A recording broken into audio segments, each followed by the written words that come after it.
listening to the Tromedy podcast with Nancy Norton. This week on Tromedy. But anything like that in your childhood that... Yeah, I mean, we're on a trauma show, so usually I'd be like, oh, it's trauma dumping, but that's not what this is, because you're asking, well, right? And let's, thank you for just bringing up the term trauma dumping, because there are people that struggle with similar things.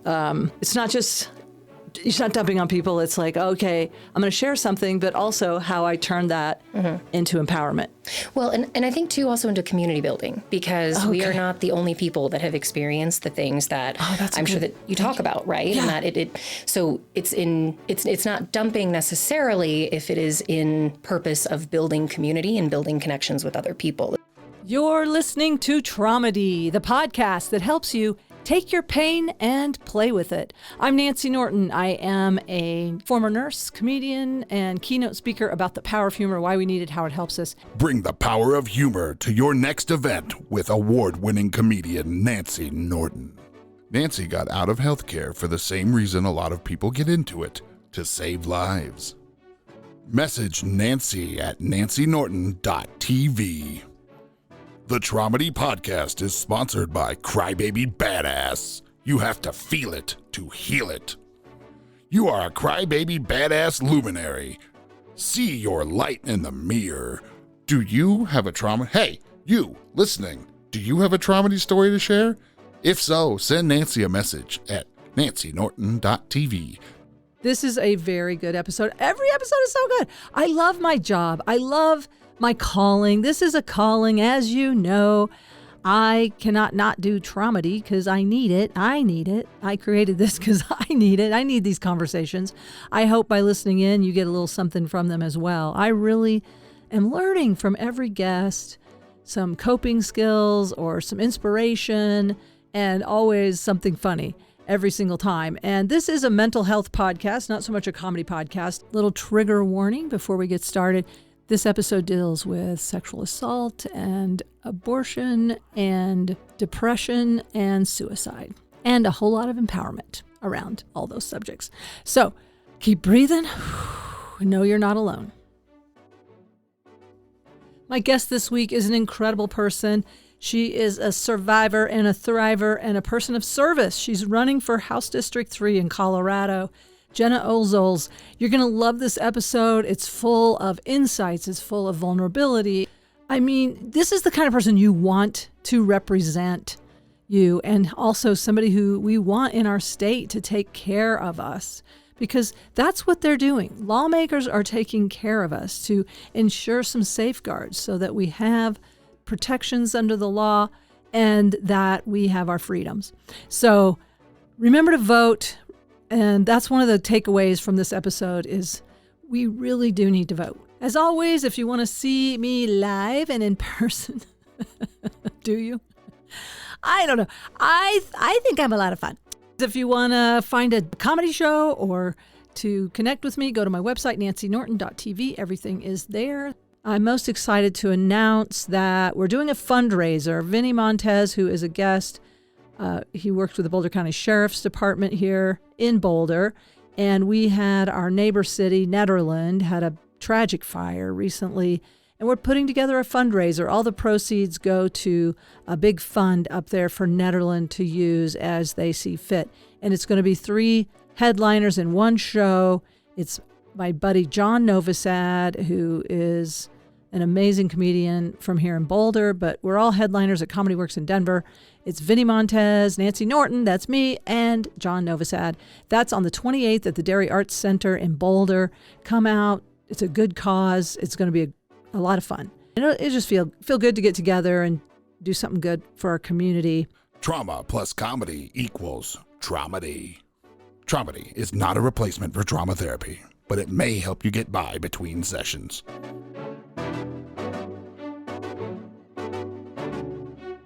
Welcome to Tromedy. My guest this week is an activist, a policy nerd, a campaign leader, and a candidate for public office welcome Gena Ozols. Did I say it right? You got it. You nailed it. 10 out of 10. Well done. That took all I had. We're done. Hey, and you didn't add an E in there somehow, which is always very admirable. That's always been my favorite, is people try to say Ozols, and I'm like, I thank you, I guess, but no E. So, where's the name Ozols from? Does that have a history? It's a Latvian name. Yeah. Oh, interesting. So the Ozols family. So everything in Latvia is actually, your last names are regional, and so Ozols is one of the interpretations of, I think, Ozolinas, which is relates to like families that are from the area of like the oak forest. So Ozols specifically means oak tree. That's beautiful. Yeah. Well, thank you for coming here to Boulder today. I know you're on a mission to help make the world a better place. I met you at Meg Froehlich's party, her birthday party, and I was so happy to have a conversation with you and that you're willing to come talk on Tromedy. And what we do here, as you know, is we take some of our pains and we turn them into light and, try to take the pain out of traumas, but also like the fact that you are a person of service tells me so much that you want to make a difference in the world. And then when you and I were talking, you're running for Colorado. Colorado State House District 3. Yes. Okay. And then we were like, okay, there's the Colorado legislature, not to be confused with the United States Congress. Right. Because you were saying we were going to try and help define that for people like me who think they know things and then like, actually, do you, Nance? So tell me about the state legislature and the government here in Colorado. Yeah, absolutely. So, a lot of people, we in school are often taught about the three branches of government. So there's executive, judicial, and legislative, right? And so the federal has those three branches, but so does the state. So federally, we would work the judicial at the Supreme Court. The executive is the president. I was going to say, in theory, there are three branches of government. In theory, yeah, that's a. We'll get into that. Yeah. Okay. Yeah. So yes, at the federal level, you've got the judicial branch, Supreme Court. You've got the president. I can't even say it without adding the extra commentary. And then, of course, you've got your legislative branch, which is the United States Senate and the United States House of Representatives.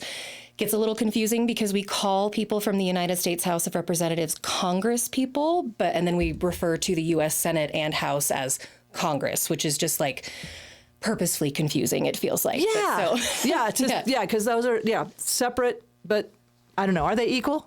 The House and the Senate? I don't know. Depending on who you talk to, some people would definitely say that the Senate is a more powerful chamber. I think that it absolutely can be. That's where you see a lot of the blockages come through on a lot of different policies. The makeup of it, because senators are elected every 6 years versus every 2 years. You've got people that get more entrenched, or you have people that aren't working with new folks quite as frequently or aren't being challenged quite as frequently. And so the Senate can have a very different culture than the House of Representatives and our Congress people who are elected by population versus by two from every state. So many people have actually argued for getting rid of the United States Senate because they think that it's a wholly inequitable chamber.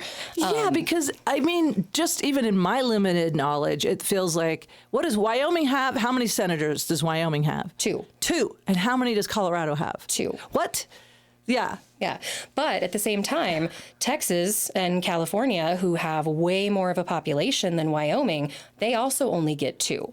And so that's where the United States Senate, having 2 per state, was supposed to be an equalizer for states that have smaller populations. They get an equal amount of power within the U.S. Senate.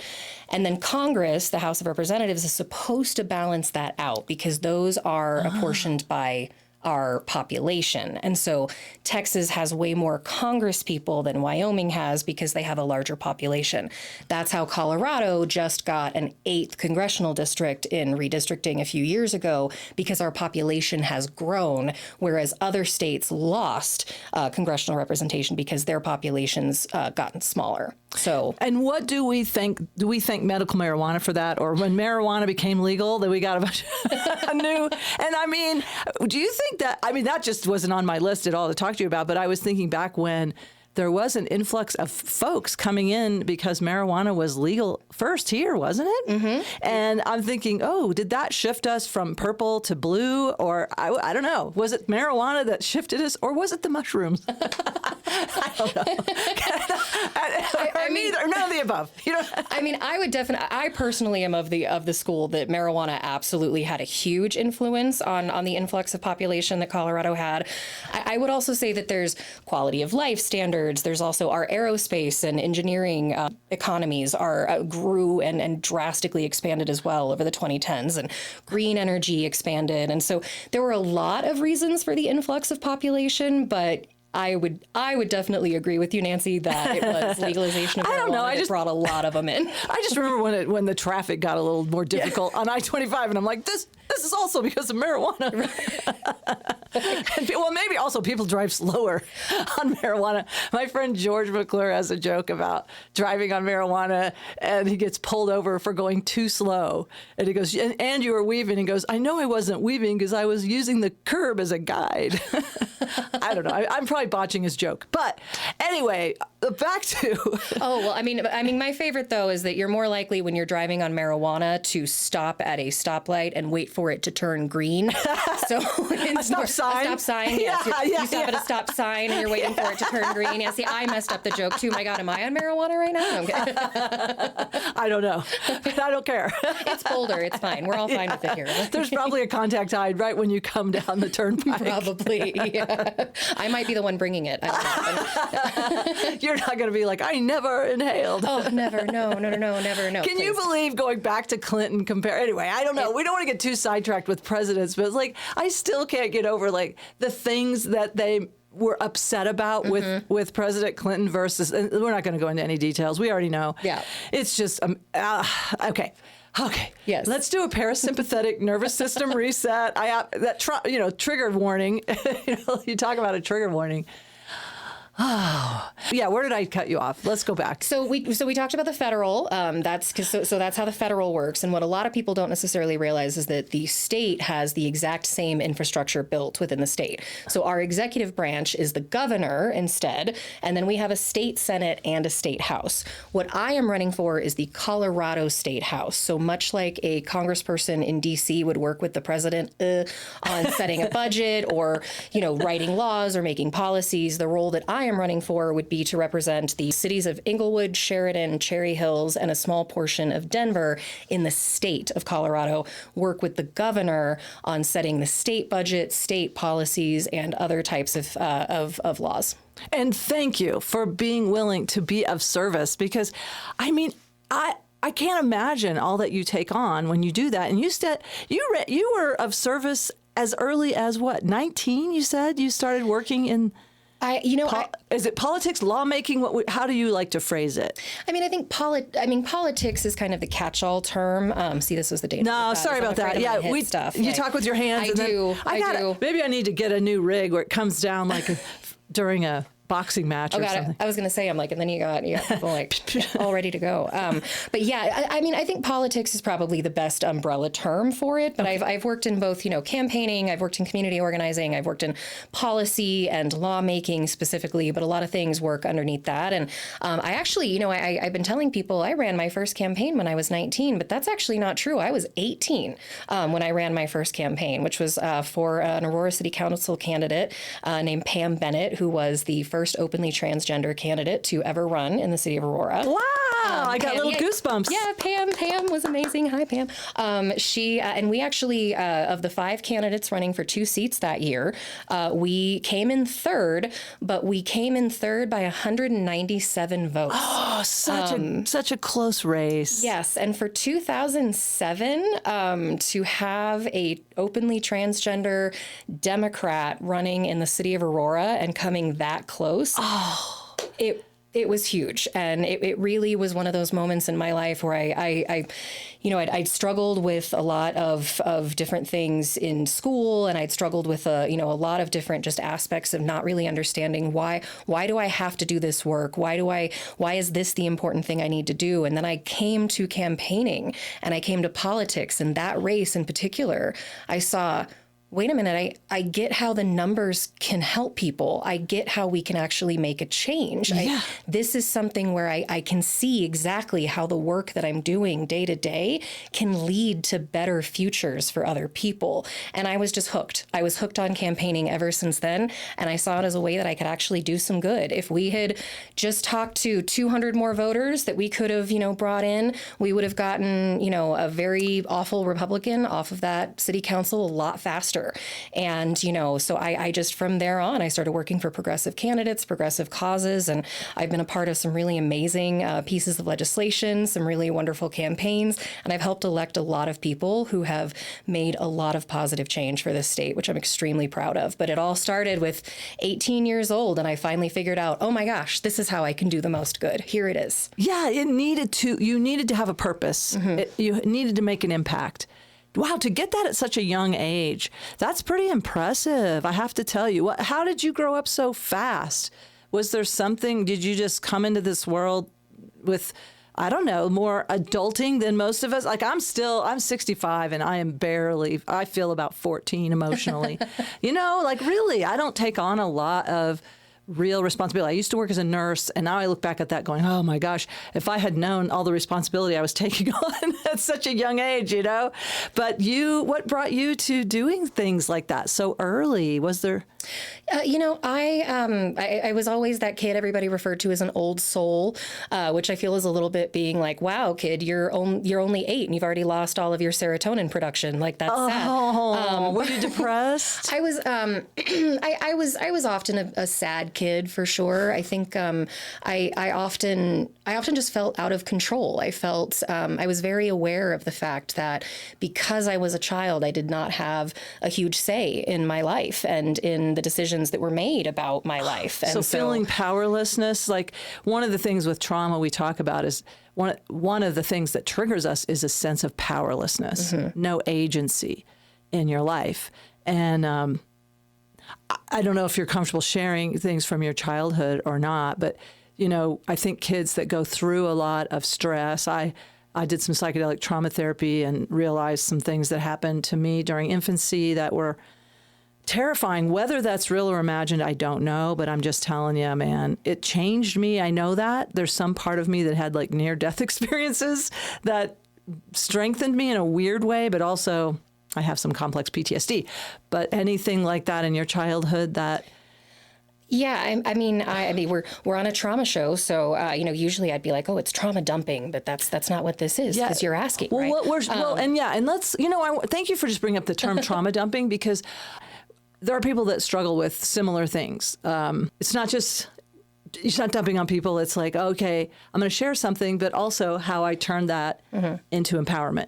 Well, and I think too also into community building because we are not the only people that have experienced the things that I'm sure that you talk about, right? Yeah. And that so it's not dumping necessarily if it is in purpose of building community and building connections with other people, as far as I'm concerned. Yeah, thank you for saying that. I really love that you brought that up, and that is so wild. Last night I just heard something similar about finding community, even if it is in recovery rooms or on a podcast, like you're not alone. And so thank you. So building community. Yeah. And I think your question about the powerlessness in childhood, I think is so apt because, one of my earliest memories was being sexually assaulted in a bathroom. And I will note, it was not a trans person who assaulted me in a bathroom. So anybody who wants to jump to that can go f- themselves and stop hating on our trans brothers and sisters and, siblings of all types, because that is simply not the case. It's ridiculous. Right. Thank you. But one of my very first memories, I don't necessarily need to go into too many details because I have family who are, still around and who might be listening to this that would be very upset by just kind of some of the details of how certain things happen. But, I couldn't get to the adult that I was with. I needed to use the restroom and I couldn't find who I was looking for. And so I went to find a bathroom and someone was watching me and he followed me in and he told me that if I ever told anybody what happened, he would come and kill my family. Of course, I was a child. Like I didn't understand that. Oh, you're terrified. Who the hell is this guy? He doesn't know me. I mean, of course, the very first thing I should have done, and I say should with the very, understanding of we can't should on these types of situations because again, I was a child. I didn't know what to do, and I wish I would have gone to the security at the building and said, but I didn't even know how to describe what happened. I didn't know how to say. And I appreciate what you said earlier with the these thoughts of was it real or was it imagined or I went through that conversation a lot in therapy. I had a really, really wonderful therapist who I worked with on that. And she kind of told me, she says, listen, I understand that you ask these questions of yourself. She goes, but the fact of the matter is the memory is there. She says, can you feel it? And I said, yeah, if I think about it, I can feel it. Yeah. I can feel every bit of it. I can smell the room. I can, all of it.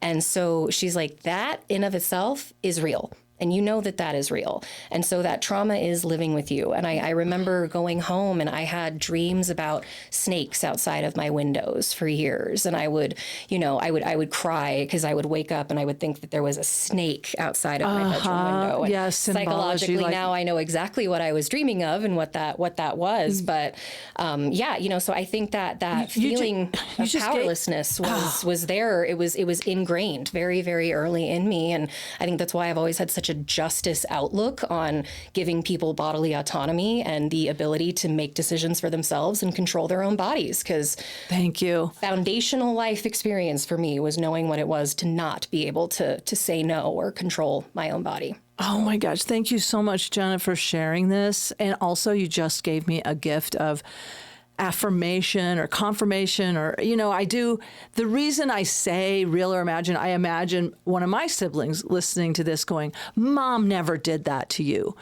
And one of them said that to me. And I'm like,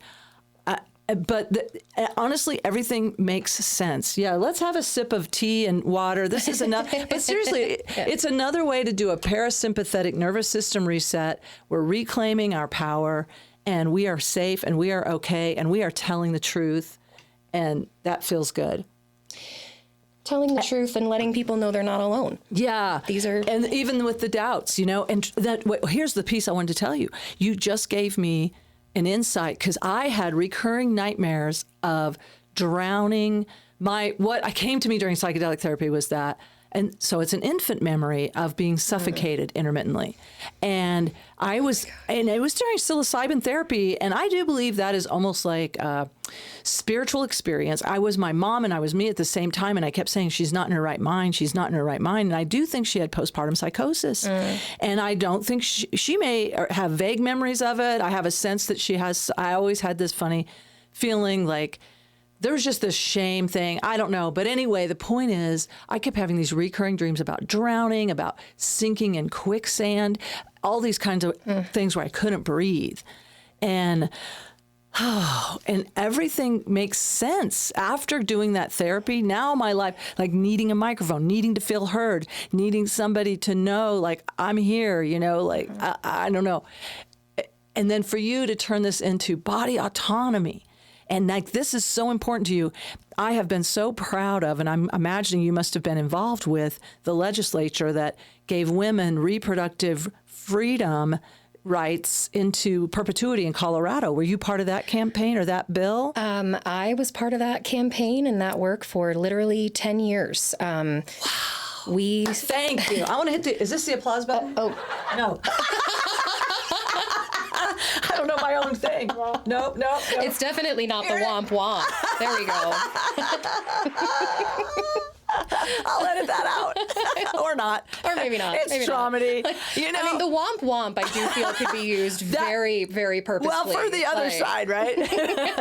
Womp womp. You don't get to control me. Yeah. Mm-hmm. And so, yeah. And, okay, just 1 second, I wanted to button up something from your childhood trauma because I felt like I just wanted to say, did you ever get to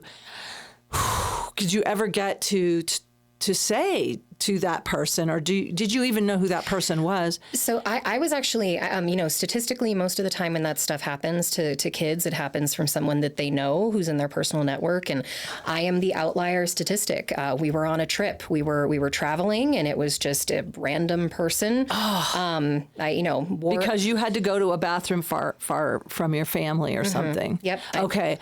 So that person, well, we're just going to put the golden light around you, and may that person, for their highest good and the world's highest good, be held accountable for their behavior. Yes. Thank you. I just need to button that up a little bit for myself. No, I appreciate it. I'm sorry that happened to you. You did not deserve that. And I'm so glad that you got therapy for it and that you're in a position to make things better. Because we think about these states where abortion is illegal, and in cases of incest and rape, like children are being forced to have babies. So you worked on this campaign, you said, for 10 years. What is, the bill, does it matter the name or just? So when I say 10 years, it's because we've worked on it in so many different variations. There was legislation, so we passed statutory protections within the state of Colorado's law that provided the kind of pathway towards the constitutional amendment, which we just ran. We also had to do a lot of work within other laws and other bills that came up to make sure that those policies were consistent with the things that we eventually wanted to pass. But we actually, as part of in the reproductive health rights and justice movements, and those are three different things. Okay. There's a reason we use health, rights, and justice, because they're three different ideologies. But within that movement, within that coalition, we had recognized that with the election of Cory Gardner, especially in 2014, that we were extremely nervous about what was going to happen with the Supreme Court. Because when Cory Gardner got elected, there was a very fundamental shift in the math of the U.S. Senate and who was going to actually be able to get approved as a new Supreme Court justice. And so we saw the writing on the wall literally 10 years ago, and we were like, this could get really bad. We need to start putting protections into the Colorado state law right now. So we had dreams of doing a ballot measure for a really long time, but it hadn't been the right time. And then finally, 2024, it turned out to be the right time. I think actually we filed it in 2023. And I want to give a major shout out to, Karen Middleton over at Cobalt, who was a real leader on that issue, who did a lot of that initial legwork. But what's Cobalt? Cobalt Advocates it is a reproductive rights organization that also has an abortion fund that helps to, if you have extra dollars laying around, it's a really great place to send some money. Cobalt's abortion fund actually helps people coming in from out of state who cannot afford abortion services and need things like housing or transportation or even just access to doctors. But Cobalt does work directly with folks to help them actually get the services that they need, as well as to do legislation within the state. I worked as their political director for 6 years. And so while I was there, we got to work on a lot of different things, and including the startup for this constitutional amendment that we just ran. So wow. They're cool. Yeah. Wow. That's amazing. I mean, thank you so much for what you're doing for women, for reproductive health, for all people, really. I'll tell you my Tromedy around, I don't know if I shared this when I was doing comedy at Meg Froelich. I think I maybe did, but it's just, listen, I've had miscarriages, which is a sadness. I mean, it's the deepest sadness of my life that I lost a baby that I wanted, but I'm definitely, thank you. I mean, but I'm pro-choice, and it's like the name of a miscarriage in medical term is a spontaneous abortion, which is like my uterus is an improv artist, It's like, yes, and the baby fell out. And so, I mean, this is how you have to laugh. Otherwise, but the thing I think is like, okay, if God can surprise me with a spontaneous abortion, then you should be able to surprise God with a planned one. And I mean, also, who's going to surprise God? Like, God knows, if you believe in a higher power, which I do, I just feel like in the spiritual realm, are there any surprises? Like, trust body wisdom, trust a woman's wisdom.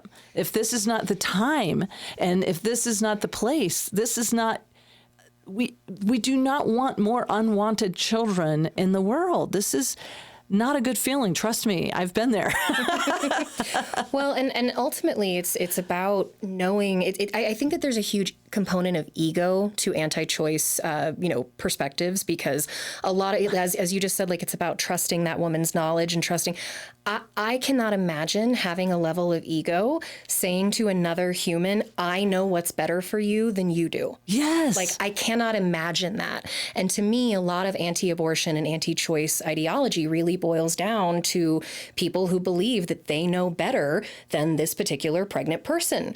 And the fact of the matter is each person knows what is best for them, their body, their futures. They know what they can handle. They know what they can't. And this idea that anyone, especially the government, being able to come in and tell you that what you can and cannot do, like, it's just not okay to me. It's not okay. Yeah, and you took action and you did something about it. So people can come here, and so that law is in place for, I don't know, into perpetuity, we hope. I know there's always... Well, I mean, there is always something, but now, because so we passed the statutory protections. That was a good, barrier and protection, but statutory things are a lot easier to change in the law, because that you just have the legislature that needs to run a bill and they can roll back something that is within statute. But so we then decided to continue it, build on that, and gain more strength around this policy by actually making it a constitutional amendment. So now it is in our state constitution, under the passage of Amendment 79 last year, that we have the constitutional right to access a safe and legal abortion within the state of Colorado.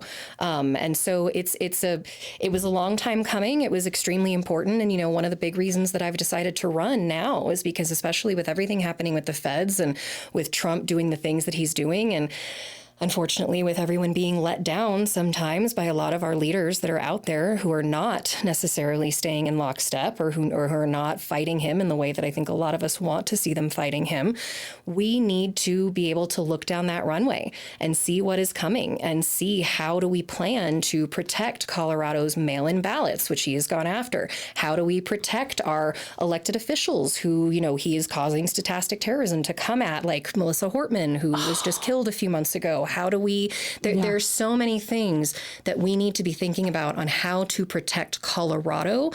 And that is why I decided I have to run for the Colorado State House. I literally woke up the morning after Election Day, and I've been saying for years, I don't know if I want to run, if I'm the right person at the right time in the right place. We'll see. I don't know. And I woke up the day after Trump got reelected, and I'm like, well, fuck.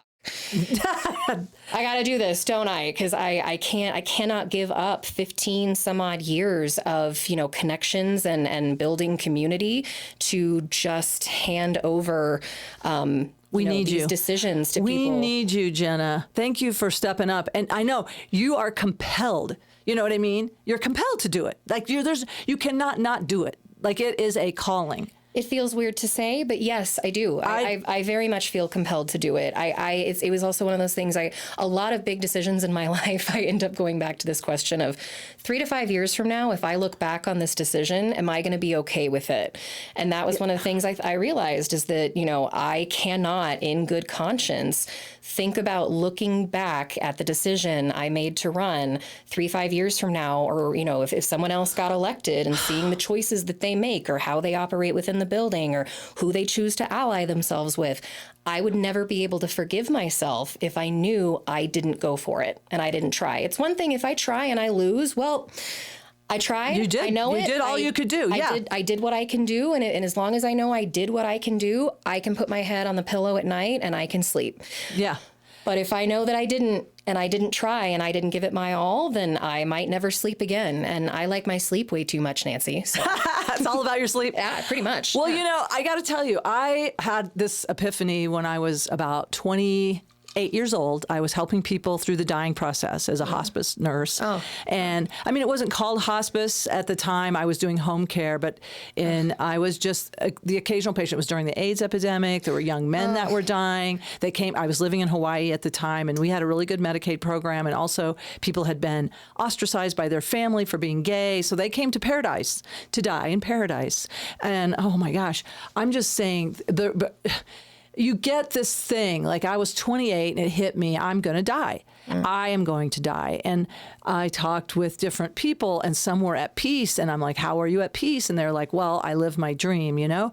But also purpose is what I get from you, is like, this is my purpose. Like, I do believe, and again, I am a spiritual person. I believe that I do turn my will over to a higher power. Please use me. What is for the highest good? I want to do what's for the highest. That's why I'm doing this podcast, is more of a calling than career in any way. I just need to have these conversations for myself. It's selfish. It helps me to have them. But also, I want to die with peace. That became my life goal at 28 years old. Like, how do I die with peace? And then I was like, oh, you always wanted to do stand-up comedy since you were 4 years old. And so here we are.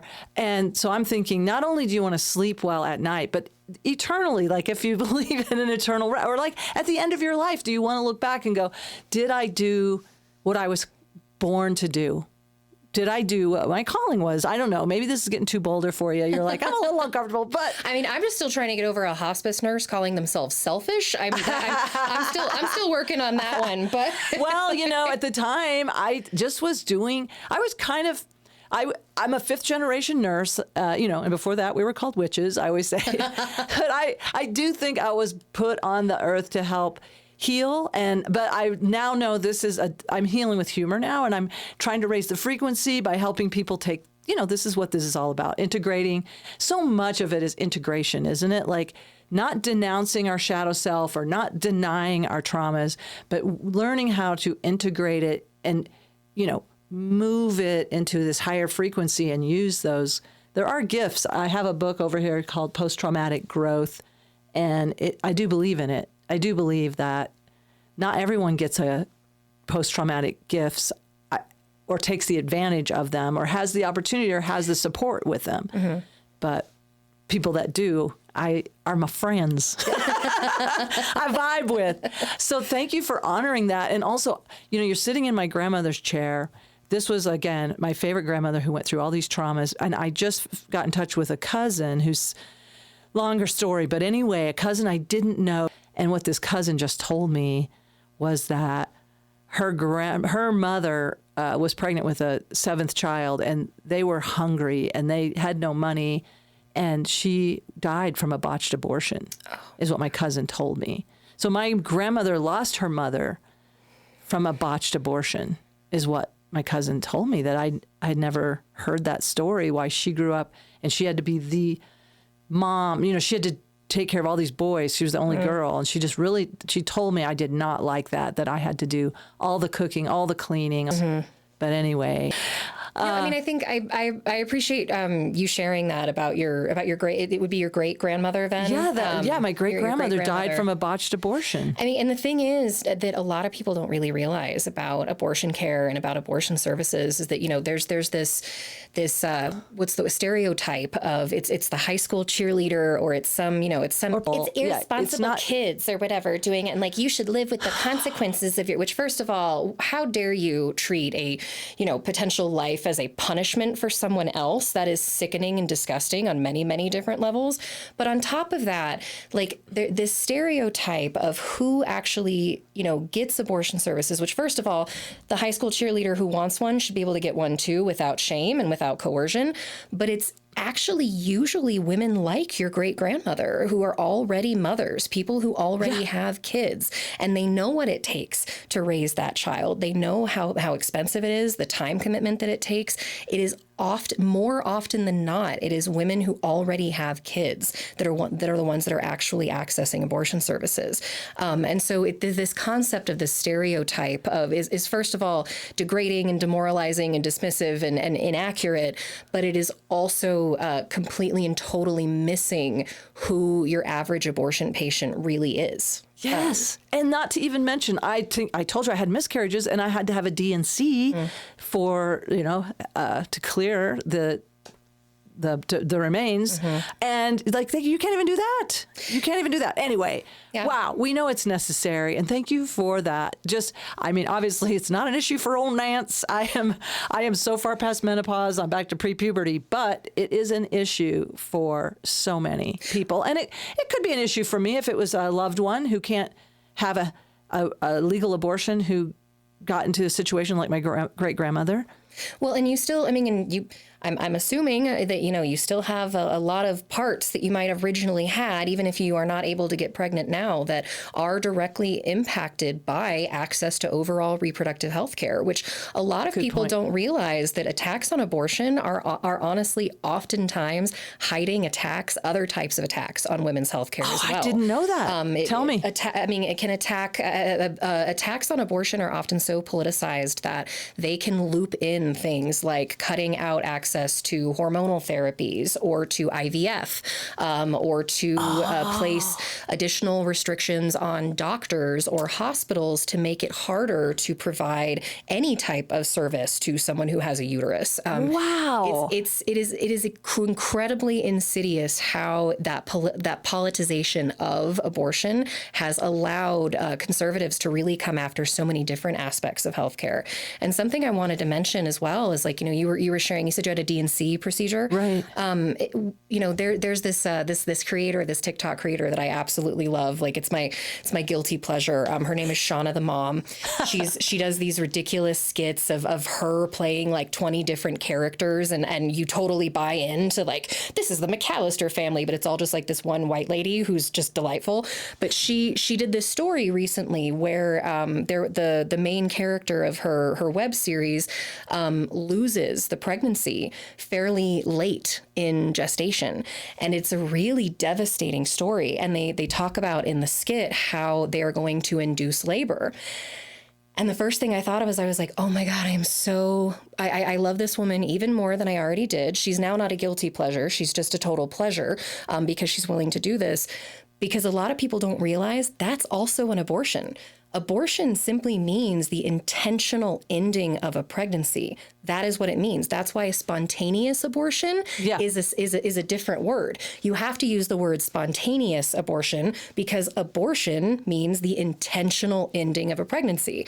And so even if your pregnancy is not viable anymore, if you are being induced at that point, it is specifically to end the pregnancy. Wow. And that is what a lot of people don't realize. And, like, you can't even necessarily say, like, oh my gosh, like, I really wanted to post on her page, like, thank you for doing an abortion story like this about abortion later in pregnancy. This is so incredible. But sometimes people get really upset about that because they'll say, well, I didn't have an abortion. My baby died. And be like, well, I'm not trying to upset you and feel however you need to feel about your experience. And I'm so sorry that you went through that. But medically, that is what it's called. And when we try to separate these stories, it really it reinforces this idea that there is a moral abortion and an immoral abortion. And that's not true. It's not true. An abortion is an abortion. It has a definition. It can mean it can look like a few different things, but it still is the same definition across the board. Okay, yeah. And thank you for sharing that. And also the fact that it is a slippery slope. Like, you're in my business. You are so in my business, my very, very personal, private business. And speaking of hormone replacements, I identify as non-binary, she, they. I mean, I'm female, but gender non-binary. And yes, I do have the female parts, and I am on estrogen and testosterone, for balance, also to open a jar. But I mean, that's as close as I get to sex right now. The is important thing. Testosterone cream. Rubbing testosterone cream is like, that's it. But I mean, I'm so annoyed with the fact that, and I have to think it has something to do with the patriarchy that does. That I cannot. If it's not that, it's white supremacy. So, and those are, that Venn diagram is kind of overlapping, right? The white patriarchy. But so in the UK, females have been getting testosterone cream for postmenopausal. Females have been getting testosterone cream for 20 years, and it helps with bone strength, brain health, cardiovascular health, muscle strength, and it is not approved in this country. It is crazy that I go to a compounding pharmacy and have to pay for it out of pocket because my endocrinologist says, I'm sorry, I cannot. That's not FDA approved. And I go, but I'm reading all these peer-reviewed studies and I have osteoporosis and I want my bone density, bitch. And she's like, I cannot. And then she said, I could write it for gender-affirming care, but I don't know how long that will last under this administration. Right. But anyway, I just went ahead and went to the compounding pharmacy, which is fine. I mean, I can afford it, but not everybody can. That's why it should not be an elitist thing to have hormone replacement therapy. And I got on my little soapbox about that. So thank you for protecting those kind of rights. But if you can do anything about testosterone, if you could put that on your list, would you mind? I gotcha. We will definitely. I know that's probably more of a federal. That's more of a federal thing, probably. Well, I love that you're sharing all this information, and just it excites me. It helps me understand like why I need to vote, and I need to learn about the process, how voting makes a difference, how voting for someone like you makes a difference. And so how can people get involved? Like if we think about people that may or may not, like whatever sparked that in you, is there a way we could spark it in someone else? Like that they want to get, like I want to make a difference too. I want to take my, whatever, that feeling like when we watch the news and that feeling of disempowerment or powerlessness, where can we shift that into empowerment and make a difference? Well, I think one of the first things I always try to remind people is, and I'm a nerd, so I'm going to go to quote Tolkien, because that's who I am as a person. But I love it. One of his quotes, Gandalf says, is that many people believe that it is only great power which can hold evil at bay. But that is not what I have found. What I have found, it is in the everyday deeds of people that can actually hold great evil back. And I don't have the quote, of course, exactly right. There's some nerd out there who's probably like, no, that's incorrect. And it is, but hey, I'm close enough. But I often start with that when people ask, how do I get politically involved? Because the thing is how you need to ask yourself, what are the things within your daily life where you can already go ahead and make a difference? If you are at a company that is not recycling, can you be the person who helps them start to recycle things at the office? Are you at a company that has a lot of food go to waste after the staff meetings every Wednesday or something? Can you be the person who takes charge to pack up that extra food and go bring it to hungry people who are sleeping on the street? Because apparently this is a thing that our culture has decided is okay, is to let people sleep on the street now, right? Yeah. And so I would first offer to people that you don't necessarily need to go from 0 to 100 immediately. You can really start looking at your own networks, your own space on what are those things that you can start doing and advocating to other people, getting other people to vote. Make sure that every friend of yours votes in every single election. Have you asked your friends? Do they have a plan to vote yet? That is organizing. That is community building when you actually are activating your own networks to get involved. So I like to start there. Yeah. And I loved what you were saying. I just, with Jane Goodall's recent passing, and she had roots and shoots. Even in a hotel, she'll say, I don't use the plastic bags in the liner. I put it in another little thing that I already had, or, cutting back in these little micro changes. And I've just been thinking, I've been talking to Jane Goodall a lot lately. I go, sorry, Jane, I used a straw. But I love that about recycling. Or at my son's Nepalese heritage camp, I became the zero waste person. Like that was me. I was the trash lady. Yeah. Non-binary, of course, trash person. Excuse me. I was going to say, usually you don't hear trash lady be used as like a complimentary thing, but that's good. I'm glad to hear that. She's a trash lady. And hey, I also am totally on board with the concept of like, we don't need to be taking on all of the evils of our world because you use a plastic straw, like does not make you an evil person. Like it does not. Are you sure? It's not the same. If you know better and there's an option. There's an option. And but also I also am not going to hold individuals responsible for things that like, I'm sorry, Amazon does a million, bajillion, trillion times more environmental damage. By the way, than my plastic straw that I reuse. Get rid of Amazon Prime, P.S. Like, yes, do that. Those are good things, vote with your wallet for sure. But like at the same time, to have some peace around things, or I will do things and I'm like, please forgive. Like I ask the earth to forgive me because it is, you're in this system and it is overwhelming. So that's a good point to make too, is like, okay, don't vilify yourself, don't beat yourself up, but when you can make a difference and you have the choice between, paper or plastic straw, okay, go with the paper. Yeah. Okay. Sorry that I know I know these sound like small things, but it does it again, back to peace of mind and sleeping well at night. Okay. So Well, make it's sure not- okay, go And ahead. it's not a small thing to get your friends to vote. It's not a small thing. Like there is a ladder of engagement that you can really start to look at, where there's those everyday deeds, there's the activating your network, and then there's actually getting involved with organizations that align with your values. You know, you can become a party volunteer if that's something you want to do. You can volunteer with an organization. Many people do not identify with political parties, which is completely fair and very justified in a lot of different ways. Right. But, you know, I bet that you might not necessarily identify with a particular party, but if you support abortion rights, I bet that you support the work of Planned Parenthood and Cobalt and Color and the Interfaith Alliance and all of these other groups that are doing really wonderful work. You can work and support those organizations as well and get involved with a lot of the advocacy work that they're doing, because they are literally the professionals in this work who can direct you into doing that which is the most productive thing for that issue at that time.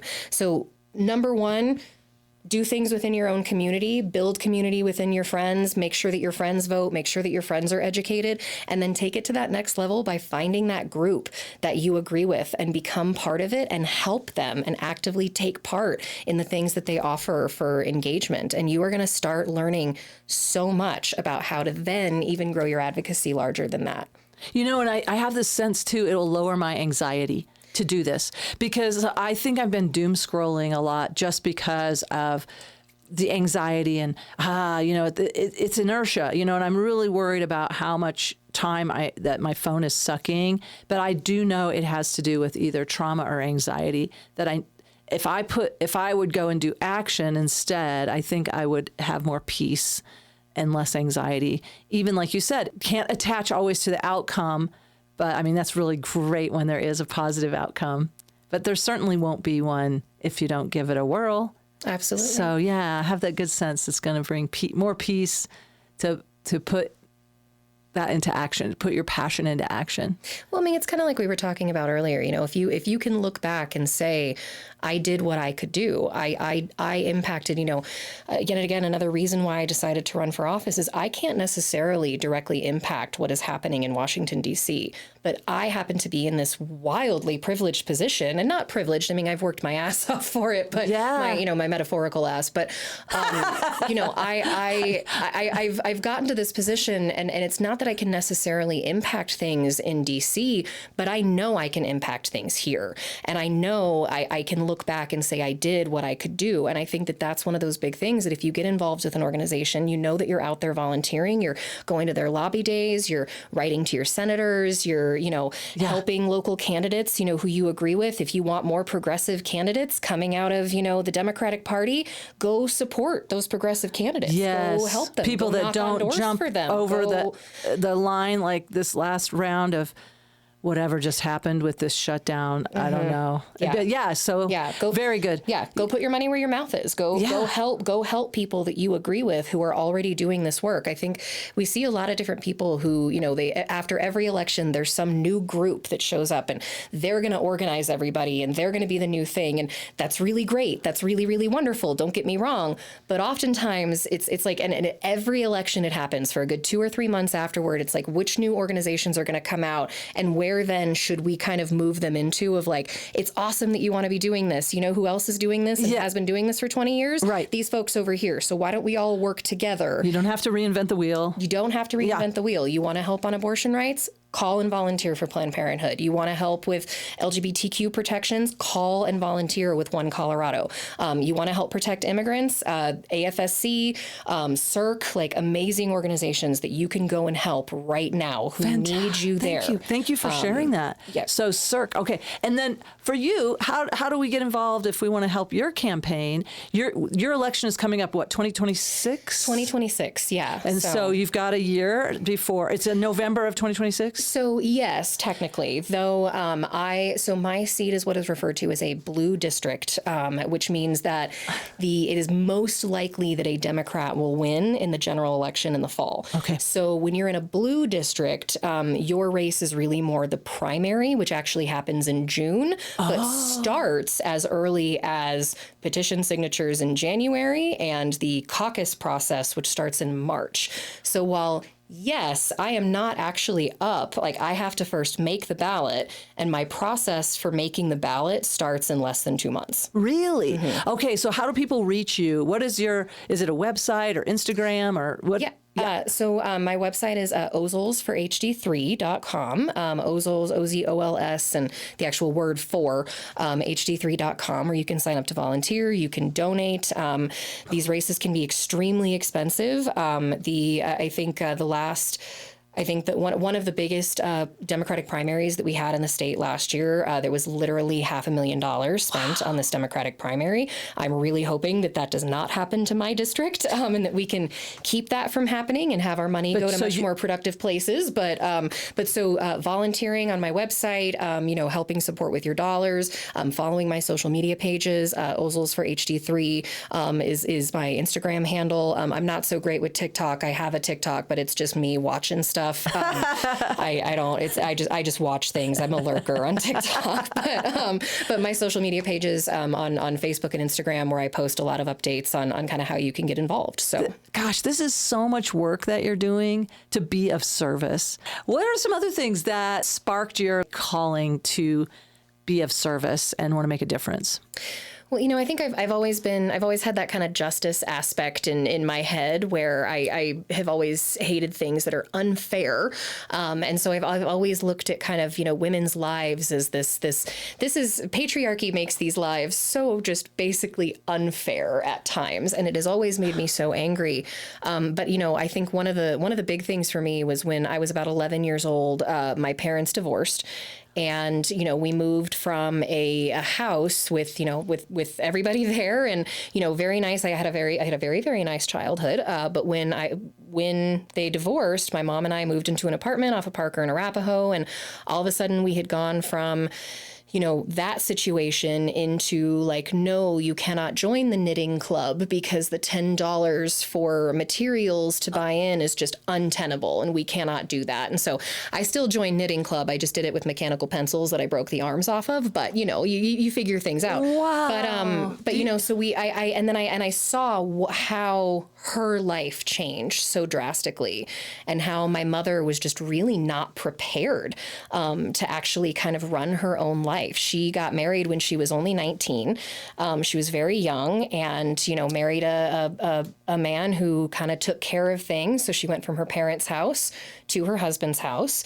And like many women of her generation, she was not set up for success, and she did not necessarily know how to make sure the water bill got paid every month, or how to make her own how to do a budget, medical appointments. In what year was it that women could even get a credit card? 1977, I think, without I think it was 77 without a husband's signature. I could be wrong. It could be 73. I'm dyslexic, so I think I could be confusing it with the row date, but it was something like that. Oh, yeah. In the 70s, so in anyway. 70s. Yeah, probably didn't have any established credit, didn't know how to do a budget, didn't really know how to run a household. Had no resume to be able to go and use, and then, she had her own mental health issues that were also going, untreated and uncared for. And, I remember not only just going from this one life to this new life, but then also, being in a spot where her mental health was so bad that she would routinely threaten to kill herself. And, she would say, like, hope when you get home, I'm still around today, and things like that. You had to hear that. And I remember every time that she was not there to pick me up, my heart just sank. I would be so stressed all day long, just hoping that I saw her car at the end of the day, because it would mean that she was okay. And one time I remember terrifying. She didn't come to pick me up, and I got a ride home from a friend's parent. I'm sure my friend's parents were very annoyed because I was constantly asking them for rides home, but I got this ride home, and the whole drive there, my stomach was in knots. I was so terrified. I came in, and, I went straight to her bedroom. I didn't see her anywhere, and she was laying in bed, and she was sobbing. She couldn't get out of bed. And I was just, I was both relieved. Oh my gosh, she's here. She's okay. And I said something, I don't even remember what I said, but she turned and snapped at me, and she was just like, I should have stayed with your father. I just want to die. I'm going to go kill myself right now. Oh my gosh. And just like sitting with her to like talk her through this mental health crisis, and which was also understandable. She was terrified. She's terrified. Yeah, but here you are, a kid, and you're being parentified, and not just parentified, but you're supposed to be her therapist too, and you're just a kid. It was a lot. It was a lot. Yeah. But I think that is also what has spurred so much of the work that I have done, is that, there is the bodily autonomy portion of it, yes, but there is also just this very strong awareness of how so many people, not just women, but people in general, are just, if you exist outside of white, male, straight, able-bodied, expectations, there is just no help for you. Yeah, mentally And so, so many people are suffering with these things and trying to navigate these systems that are just not built for the people that actually need them. And, I remember trying to help get her access to certain care through the county, or trying to, figure out a payment arrangement for a bill or something. And I'm 15, I should have, why am I doing this? But that's what she needed on that day, was for me to help her with that. And, So you really did have to grow up so fast. I was an old soul, and then I was just an old lady immediately as well. But you had to grow up so fast and have to go try to find these services for your mom that either were or were not there. And so you're trying to make way for there to be some safeguards for somebody like that. I mean, there are certain things, government can't really, you can't pass a law that makes what that experience was just not happen anymore, right? But we can make systems that are more equitable. We can make, interfaces in government institutions and medical institutions. We can make interfaces that are easier to navigate. We can make... Yeah, especially when you have mental health issues, when you're trying to... Listen, I have ADHD, and it took me 2 weeks to set up a dental appointment because, now you have to go find this, then you have to do that, and then you have to do... And there's there's 3 steps, and I got to start over next week. I mean, that's just ADHD. Right. I can't imagine with, dealing with, major depression and, what your mom went through and then so you're having to try to help her get some sort of support. Mm-hmm. Yeah. Yeah, no, I mean, and she became so desperate that, I shared, I've shared on some of my social media profiles before, but I started my adult life very heavily in debt. And this is debt that I did not create, because sometimes your parent has your social security number and can set up credit cards or other things. And so I came out of high school. I started running campaigns quite literally that fall. And then I come to find out that I have $27,000 in credit card debt that I never created. And the only way to get rid of it was to prosecute my mother, which was just not something I was willing to do at the time. And so I kind of started out with a lot of this hanging over my head as well. And so it wasn't necessarily just a matter of okay, we're going to get her through this, and then I'm going to go be an adult now. I then had this huge thing hanging off of me. And there are things there that can be done by government to help protect kids from having parents, I had never heard of this. Or that is a thing. I guess you're right. I just it never occurred to me that somebody would do that. It's real. It is a real thing. And I've talked to several other people who've had similar things happen to them. And you had to work so hard. Did you end up paying that off by yourself, or so you had to just work as a kid to pay off all that debt? I mean, I take some comfort into, I've always said there's really only 3 types of people in the world, and the vast majority of us are workers. The next category are people who cannot work for whatever reason, mental health, physical health, age. And then there's the third category of people who don't have to work. And people who don't have to work, unfortunately, are ruining the world right now because they're deciding to take hobby jobs in DC and destroy the ballrooms and all of this other kind. Exactly. People who don't have to work do not understand what people who have, grown up in these certain circumstances will understand. They just don't, because the majority of us are workers. I am proud to be a working person. I am proud to have worked my entire life. Also, I shouldn't have had to, But there's a part of you that's I know what it takes, and I will always do what has to be done. So, but yes, people that are work, I was thinking about that. People who want to be of service, who are workers, who understand what it takes to be in a working class family. Whereas like you said, these hobby people they have no clue. They're not there for service. They're there for ego and enrichment. And it's disgusting. And that's not what you're about. You're about empowering people and being of service. Or you're talking about health, and you're talking about rights, and what was the third? Justice. And justice. So those are the things that call you.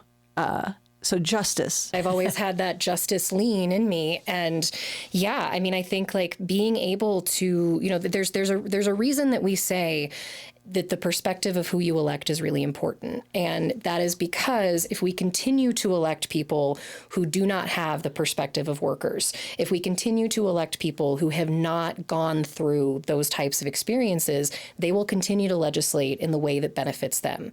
And when you elect working people, when you elect queer people, when you elect people of color, when you elect people Neurodivergent people. who are neurodiverse, yes, when we elect people with different perspectives, we get different results in our government.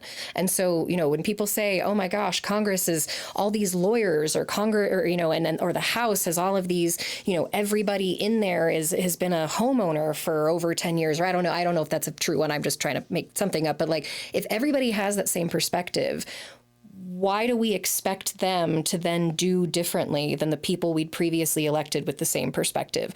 We have to elect workers. We cannot expect that things are going to get better for working people unless we are able to figure out ways to elect working people who have that perspective.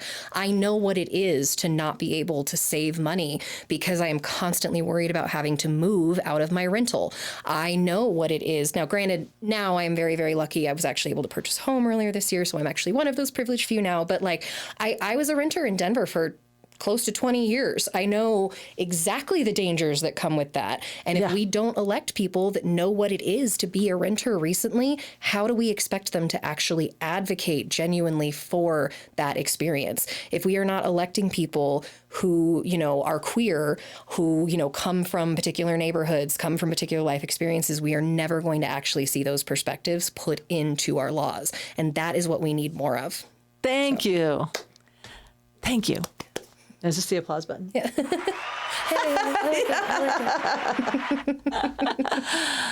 Thank you, Gena. Was there you. anything else you wanted to share? I think the last thing I'll just say is I really first of all, I really appreciate you for doing this show. I one of the things I know we had talked about earlier was, kind of what are some of your muses in terms of doing some of this work. And I was thinking about, honestly, it's people like you who are out there doing the most good that they possibly can. And, Hillary Clinton had this really wonderful commercial that she did for her campaign back in 2016, where it was Morgan Freeman narrated it. So, of course, even then, I'm just like, well, it's Morgan Freeman, so I'm into this. I love this. Yeah, we love Morgan Freeman. But it talks about the concept of her pastor saying to her, do the most good for the most people you can for as long as you can. And those are the type of people that I like to be with. Those are the type of people that I like to work with. And those are the people that I like to spend time with in community like this. And I think that you, by doing this and trying to build that community, I can see that you are out there doing the most good for the most people for as long as you can. And I just wanted to say, I really appreciate that. And I appreciate being here. So thank you. Thank you, Gena. I'm taking that in. And thank our listeners. I couldn't do this, if there wasn't this reciprocal energy, even with audiences. I always say that it's like, it's not about me. It's not necessarily about you. It's about us. And it's about this reciprocal energy. And we can raise the frequency together. We can change the world together. I'm excited. me too. Yeah, you inspired me. Thank you. Thank you for taking this time. Thank you for sharing from your heart, from your intellect, and from whatever else you're getting. And thank you for being of service. Gena Ozols, thank you so much for being here. I want to thank my guest, Gena Ozols. You can find Gena on her website. That's Ozols, FORHD3.com. That's Ozols for HD3.com. And on Instagram, it's Ozols for Co. OZOLSFORCO. Again, I'll put links in the show notes for that. And thank you, as always, for being a listener and a witness and sending me good energy. I'm sending you good energy. Let's keep that reciprocal energy going. I don't know if you can hear my son is yelling in the basement. He's gaming and screaming at somebody. But I want to thank my son, Nathaniel Norton, for playing all the chess and for making the music loop for Tromedy and just for being my son. Thank you, higher power. Give a little shout out to the higher power. Old Nance is giving a little shout out to higher power. And as always, no matter what, keep laughing.